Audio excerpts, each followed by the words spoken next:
जैसे कि आप जानते हैं, तुलसी हमारे लिए बहुत फ़ायदेमंद है। अगर हम इसका रोज़ाना सेवन करें तो ये हमारी नेचुरली इम्यूनिटी बूस्ट करने में बहुत सहायता करेगा।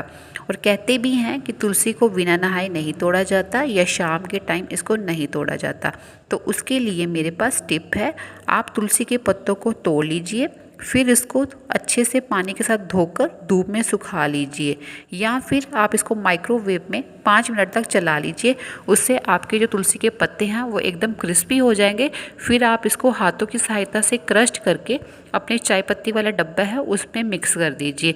इस तरह से आपकी जो चाय है वो एकदम हेल्दी हो जाएगी और ये आपको सर्दी ज़ुकाम खांसी से बचाने में भी मददगार रहेगी।